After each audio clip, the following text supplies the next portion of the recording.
বন্ধুরা, মুভিতে আমাদের কিছু ছেলে মেয়েদের দেখানো হয় যারা একটা তাসের গেম খেলছিল। আর এই খেলাটা এতটাই ভয়ঙ্কর ছিল যে এই খেলার মধ্যে হেরে যাবে বা নিজের সিট থেকে উঠে যাবে সে হঠাৎ কারেন্টের শর্ট খেয়ে সেখানেই মারা যাবে। এবং ঠিক এমনটা হয় যখন একটা মেয়ে সেই খেলার মধ্যে হেরে গিয়ে তার সিট থেকে উঠে পড়ে, তখন সে কারেন্টের শর্ট খেয়ে সেখানেই তাদের মধ্যে মারা যায়। আর বাকি প্লেয়ারগুলো সেই মেয়েটাকে তাদের চোখের সামনে মরতে দেখে খুবই ভয় পেয়ে যায়, কারণ এই খেলার মধ্যে শুধুমাত্র একজনই জিততে পারবে।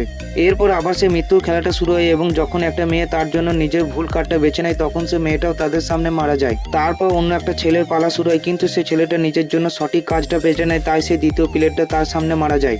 এরপর সেই টেবিলের মধ্যে শুধুমাত্র 3টে প্লেয়ারই বেঁচে ছিল, তাই তাদের মধ্যে দ্বিতীয় রাউন্ড শুরু হয়। আর দ্বিতীয় রাউন্ডের শুরুতেই প্রথমে একটা ছেলে ভুল কার্ড নেওয়ার জন্য সেই ছেলেটা প্রাণ হারিয়ে ফেলে। তখন সে টেবিলের মধ্যে শুধুমাত্র 2জন প্লেয়ারই বেঁচে ছিল এবং তারা দুজনেই খুব ভালো করে জানতো যে এরপর তাদের মধ্যে একজনকে মৃত্যু হবে। তখন প্রথম প্লেয়ারটা সেই ছেলেটার দিকে ইশারা করে তার কার্ডটা এগিয়ে দেয়, কিন্তু সেই ছেলেটা তার ইশারা করা কার্ডটাকে না নিয়ে অন্য কার্ডটাকে তুলে নেয় এবং সে এই ম্যাচটা হেরে যায় আর সে নিজেরও প্রাণটা হারিয়ে ফেলে। বন্ধুরা, ভিডিও ভালো লাগলে ভিডিওটাকে লাইক করে চ্যানেলটাকে সাবস্ক্রাইব করে দিন, আর ভিডিওর পার্ট 2 দেখার জন্য কমেন্ট বক্সের মধ্যে পার্ট 2 লিখে দিন। ধন্যবাদ।